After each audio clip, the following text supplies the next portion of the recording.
Protesters take to the streets to condemn the murder of social leaders in Colombia. Puerto Rico calls for the governor's resignation after unspent aid money is discovered. And a new investigation has revealed how Western financial institutions helped Africa's richest woman plunder Angola. Hello and welcome to Telesur English. I am Estefania Bravo. This is from the South. Colombian social movements are mobilizing against the ongoing murders of social leaders in the country. Trade unions, students, and indigenous groups are marching against what they call war policies against indigenous people and Afro-descendants. While the United States praises Colombia as a model for the region, more than 20 social leaders have been killed so far this year alone. Around 150 members of the country's indigenous community were slain in 2019. According to human rights groups, a number of young protesters have been detained by militarized police in the Suba area of Bogotá. The security forces sought to prevent those being arrested from providing their names and identity numbers in order to receive assistance. Our correspondent in Bogotá, Hernan Tovar, is on the ground to bring us the latest. As you can see, the protest organized by Colombia's various social sectors, including human rights activists, teachers, and students, is kicking off now. People are demanding respect for life. They are protesting against the systematic murder of indigenous and social leaders. People have arrived from across the country to march across the capital, to call on the government to put an end to its warlike policy that seeks to exterminate human rights activists and the indigenous and Afro-Colombian communities of the country. Protests will take place across Bogotá until about 5 o'clock in the afternoon.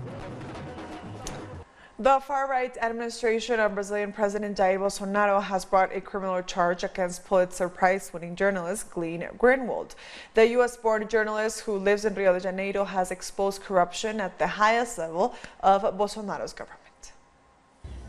Hi, this is Glenn Greenwald with The Intercept, and by now you've probably heard the news that there has been a criminal charge brought against me by the Bolsonaro government in retaliation for the series of journalistic exposés we've been publishing and reporting since last June, showing high-level corruption in the Bolsonaro government, in particular by his Minister of Justice and Public Security, Sergio Moro. A few facts about this criminal charge. First is that, as you probably know, the Bolsonaro government, President Bolsonaro, multiple members of his government simply don't believe in a free press. They don't believe in press freedom. They don't even believe in democracy. They've repeatedly and explicitly praised the military dictatorship that ruled the country until 1985 as a superior form of government, and this is all about ushering in that level of repression. Secondly, the prosecutor who brought the charges just a couple of months ago unsuccessfully tried to bring similar charges against the head of the Brazilian Bar Association, who criticized Minister Sergio Moro, and he tried to claim that that criticism constituted a crime in Brazil, and it was rejected by the courts. He's obviously somebody abusing his prosecutorial power to punish the political enemies of the Bolsonaro government.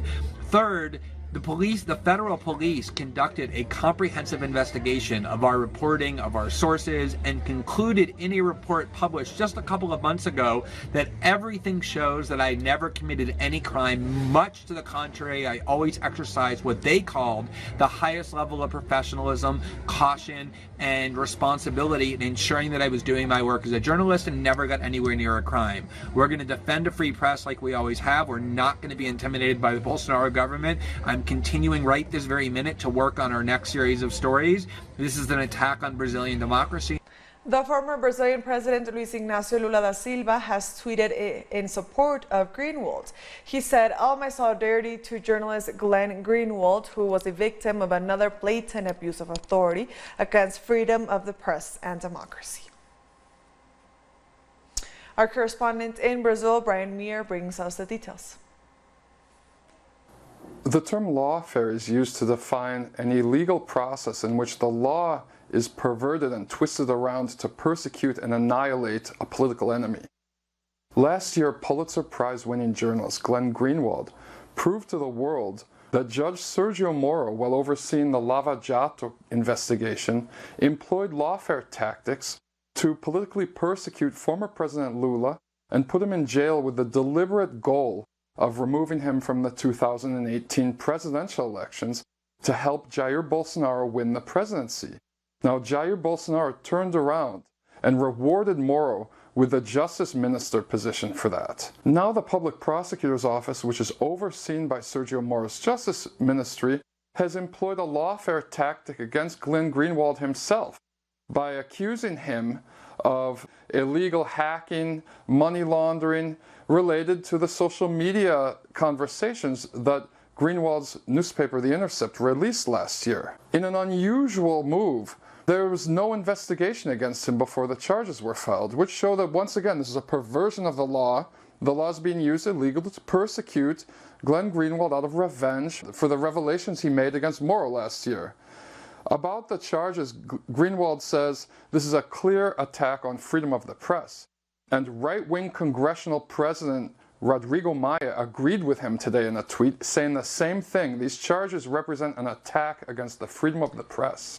We thank Brian Muir for that report. Around 150 migrants from El Salvador have arrived at the border city of Tecunumán in Guatemala on the heels of the Honduran migrant caravan that arrived last week. They said growing violence and poverty in El Salvador pushed them to make the journey across Central America in hopes of reaching the U.S. border. They also called on the president of El Salvador, Nayib Bukele, to request that Mexican authorities let them pass through their territory. We came here in peace, just asking to be let without conflict. Everyone here is looking for the same thing. If they refuse us entry, well, then we ask our president to talk to the Mexican authorities, so they let us through. We left El Salvador because there is no security, there is no work, the situation is very serious. So that's why we choose to walk. On Monday, after a tense standoff between the latest migrant caravan and Mexican authorities at Guatemala's northern border, a large group of migrants decided to cross the Suchiate River to make their way into Mexico. Let's have a look. The migrant caravan started their day early, waking up early in the morning to begin organizing their day with the hope that Mexico would allow them passage as they head for the United States. We want to go, and we will make it. We will make an agreement, but if we can't, we will still find a way to move forward.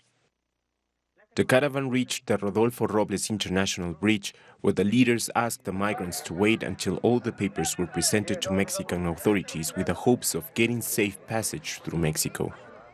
We have then 3 hours to give us a concrete answer based on the negotiation with the Mexican government, and if they don't answer in the time given, we will have to think of other ways to gain entry. After 3 hours, Mexican authorities responded by telling the migrants that giving them safe passage is not part of Mexico's migration laws, while also offering immediate humanitarian assistance, giving priority to women, children, and special cases. They denied us entry. They want some of us to go through, mainly children. But that's not the way. We had hoped to move through the country. After the announcement, migrant leaders called on the crowd to cross the Suchiate River, which led to some clashes with Mexican authorities. They say this was a decision based on despair. We did it because we want to continue our journey from Honduras, and we were not given the permit.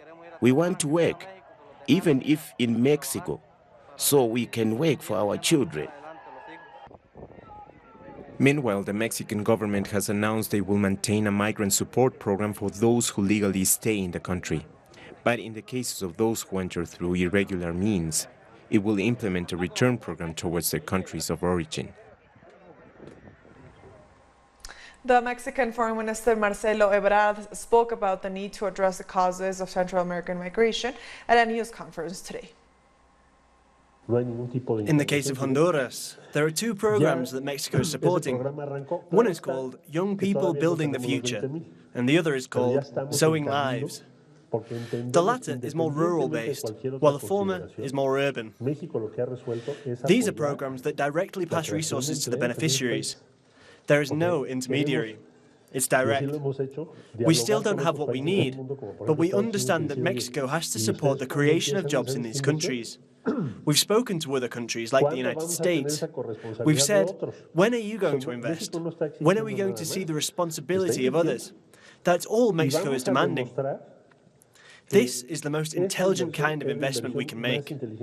We're giving alternatives to the people. Coming up after the break, CARICOM leader Mia Motley condemns U.S. efforts to divide the Caribbean. Stay with us.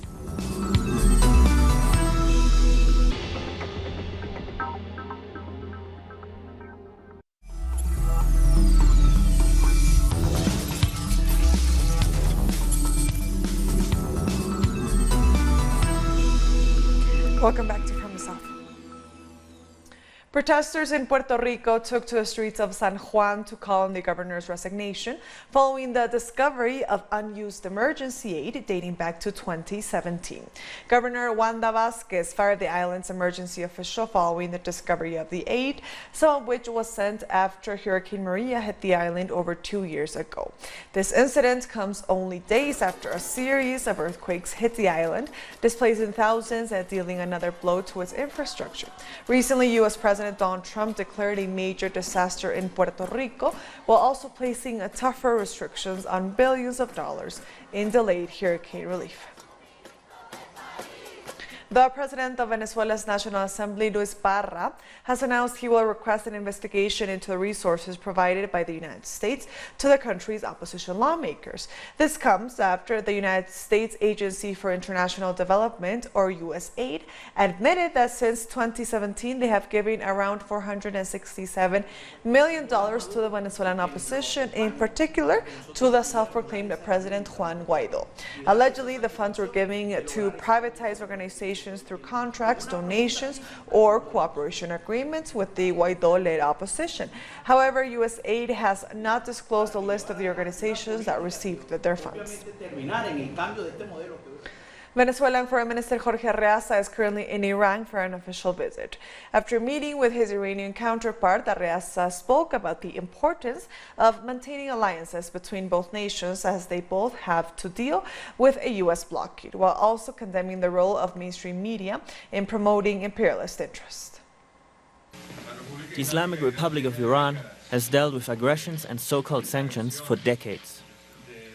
No country has the moral standing to ever impose sanctions on another nation, much less the United States. Nonetheless, Iran has developed its economy and industries to the best of their abilities because they have had to deal with those sanctions. We've learned a lot from their experience, we've exchanged information to overcome the blockade and develop our own economy. A US blockade is in reality a call to strengthen our relations and continue in resistance, respecting peace and international law.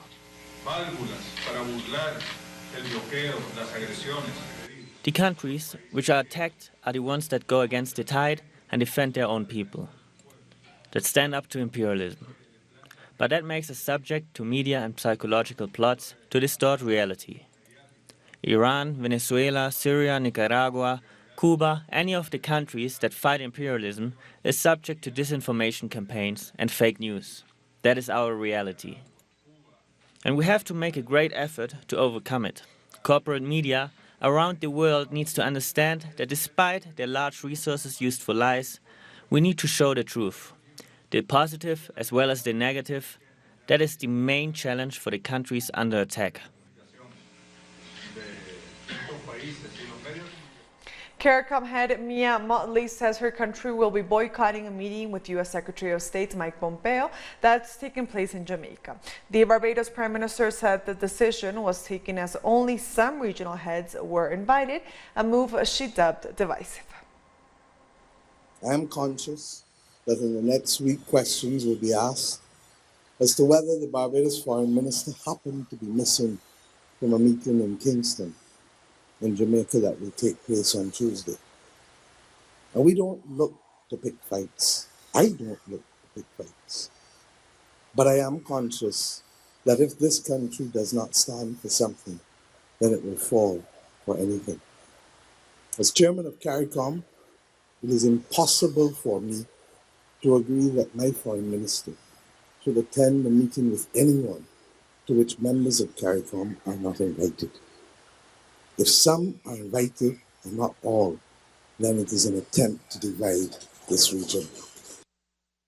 The government of Trinidad and Tobago says it fully supports Barbados' decision not to send a representative to Pompeo's meeting in Jamaica. Prime Minister Dr. Keith Rowley said his administration shares the view that the meeting goes against the principles of unity among Caribbean nations. He added that his country will not entertain any attempt to divide CARICOM members. The government, of course, has a very robust sports tourism. When Bermuda has also expressed that it stands in solidarity with Barbados' decision to skip the meeting with Pompeo. The country's foreign affairs minister reiterated its stance on fostering stronger intra-regional relations and common regional approaches to international relations. Antigua and Barbuda's Prime Minister Gaston Brown has accepted the resignation of his agriculture minister a few days after publicly putting him on notice that he either shape up or ship out.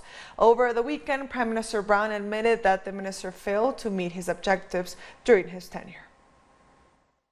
And I had a real stern discussion with the agriculture minister yesterday, and I said to him, you have to step up. Now, he has said to me that you know, there would have been improvements, but and I'm not necessarily doubting him, but I do not believe that let's say the objectives that we have set to increase agricultural production significantly, that those objectives have been met, at least not fully. And he has to step up, and I'm putting him on the public notice that he either ship up or shape out, or shape up or ship out. After 20 years, Trinidad and Tobago's parliament will return to the Red House in the capital port of Spain. Construction started in the early 2000s and the historic building was restored with a budget of over $65 million. The original building was destroyed in the 1903 water riots and rebuilt in 1907. The Red House was the scene of a showdown between law enforcement and members of the Jamaat al-Muslimin, who staged a coup to overthrow the government on July 27, 1990. The siege lasted 6 days. Still to come, will a gruesome murder bring Lesotho's prime minister down? Let's take a look in just a minute.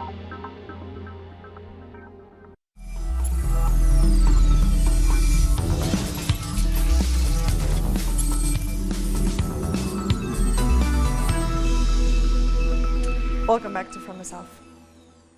A new investigation has revealed that several Western financial institutions, including PricewaterhouseCoopers, aided Isabela dos Santos, daughter of Angola's former president, to plunder more than $1 billion from state coffers. According to an investigation by International Consortium of Investigative Journalists, consulting firms such as PwC and Boston Consulting Group helped dos Santos to create an elaborate scheme to move hundreds of millions of funds from parastatals, including state oil giants Sonangol, to shell companies in tax havens such as Malta and the British Virgin Islands. Dos Santos is already under investigation for corruption by the Angolan authorities, which has frozen her assets in the country. I think this is not a new situation. It is a situation that has been going on for a long time. Naturally, we intervene within civil society to oppose the position taken by the former president and to demonstrate that these thefts and lootings were indeed a well-organized, well-orchestrated affair, obviously for the benefit of these people. Lesotho's prime minister has been summoned by the police for questioning over his former wife's murder. This comes a few days after Prime Minister Thomas Tabane was pressured to resign due to alleged links to the 2017 murder of his estranged wife. The murder was blamed on unknown criminals, but police later discovered that Tabane was one of the last people to have talked to the victim. He is expected to report to the police on Wednesday and said he will cooperate with the investigation. Prosthetics have been hailed for helping people who lost body parts through accidents or diseases to regain a normal functioning of their bodies. A prosthetics expert in Nigeria has gone a step further to help create prosthetics that are more suited for amputees. 32-year-old artist John Amanam makes a prosthetic that match the skin tones of the amputees in order to make them look more realistic. The beneficiaries say having prosthetic part that match their skin color gives them more confidence and reduces the discomfort they experience when in public. We have prosthetics who are made of white skin. You rarely find people with black skin prosthesis. So I want the blacks, I want Africans in particular to have a feel, to be closer, to have these needs solved within Africa. And I want to reach out to blacks all over the world as well, so we can have these processes accessible and at an affordable rate. It has really helped me because I can go about my normal life without looking at my hand, without hiding my hands, or fear of discrimination or fear of pity. Russian President Vladimir Putin has appointed a new government on Tuesday, keeping a few key officials. Foreign Minister Sergei Lavrov, Defense Minister Sergei Shoigu, Finance Minister Anton Siluanov, and Energy Minister Alexander Novak will be retaining their post. Meanwhile, several ministers dealing with social policy were replaced. Last Wednesday, Prime Minister Dmitry Medvedev resigned a few hours after Putin announced a series of constitutional reforms. He was replaced by the head of Russia's tax service, Mikhail Mishustin, the following day. First of all, we need to put into effect at maximum speed the realization of the tasks that the President outlined in his State of the Nation address. This is the demographics of the country, the support of families with children. This is ultimately the increase of people's incomes, care for those who need the government's help, quality healthcare and education, all what we call the rise of living standards for our people. I think this is our main task. People expect this from us. The U.S. Senate has begun to hear arguments in the historic impeachment trial against President Donald Trump. It began with Republican Senate leader Mitch McConnell submitting a resolution on procedures that does not admit evidence from the probe into the president.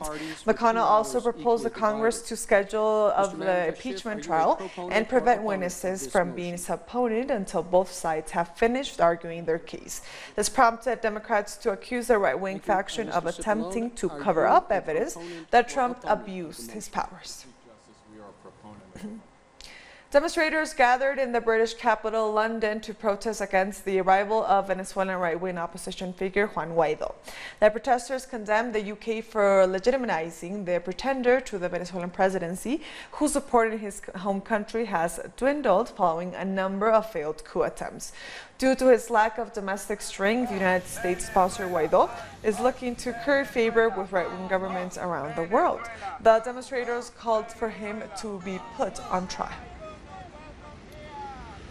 I am here today because I think that those of us who believe in democracy, in the people voting, and respect for constitutionality need to make our voices heard. Guaido isn't the president, he's just a guy that declared himself president. That's not right. I believe and half the world agrees that Commander Nicolás Maduro is the president because he was elected by the people. And with that, we've come to the end of this news brief. You can find these and other stories on our website at telesurenglish.net. And join us on social media. We are on Facebook, on Twitter, and on Instagram. For Telesur English, I am Stefania Bravo. Until next time.